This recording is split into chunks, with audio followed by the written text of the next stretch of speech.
What's going on, guys? Welcome to Clutch People. I hope you guys are having an amazing day or night. Today, I'm going to be talking about the point guard that is 6'3", Yam Madar. He is from Israel, just like Deni Avdija.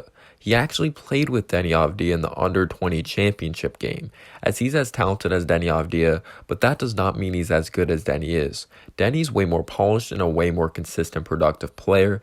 At the end of the day, everyone has talent. It all comes down to who could put it all together, as he's projected to be a second rounder or maybe undrafted.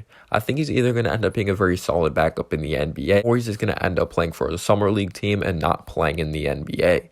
As Yam Madar is the craftiest European player in this draft. With his ball handling on a string, he has a smooth jump shot from the outside, and he's also a pest on defense, picking up offensive players full court.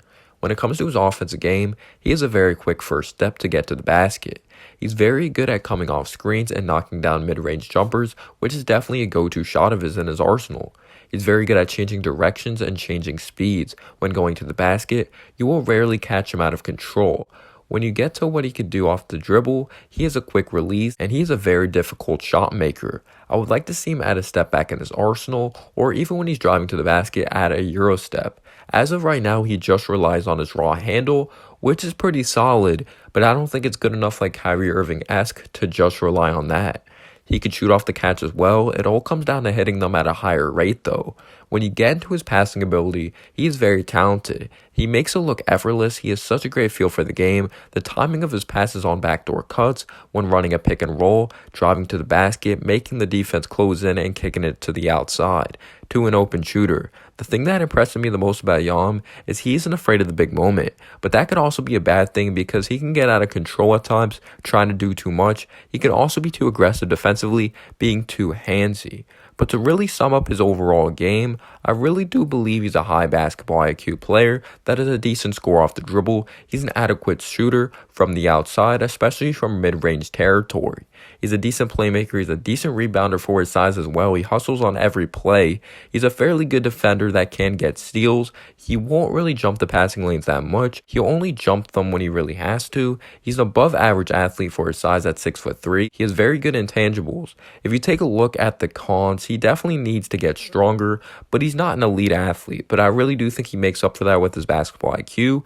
He has the average size for his position. He could be too undisciplined defensively. Like I said, he can get too handsy. He's not really a spectacular playmaker. He is solid enough, in my opinion, to maybe be a backup point guard, to maybe even a third-string point guard in the NBA. He definitely needs to improve his outside jumper on a consistent basis, but if you really sum up Yam Madar, he is a smart, skilled, heady playmaker that was a star of the Under-20 European Championship this summer. He showed off strong shooting, scoring, and playmaking skills at this event, as that really definitely helped his draft stock for sure. I don't even know if he would be projected in the second round if it wasn't for the Under-20 European Championship, unless scouts really look at him as that talented as a player, as in the Under-20 Championship, he averaged 16 points, 3 rebounds, and nearly 8 assists, playing alongside Deni Avdija, as he was very efficient during this whole tournament. And I'm really looking forward to seeing where his basketball journey is going to go, if he's going to stay overseas because NBA teams don't think he's good enough. I definitely do think he needs to put on some weight and really polish his game. At the end of the day, he's as talented as Deni Avdija, but he's very unpolished and really raw. Let me know down below your thoughts and analysis on Yam Madar. And as always, guys, have a humble day or night. Peace out, y'all.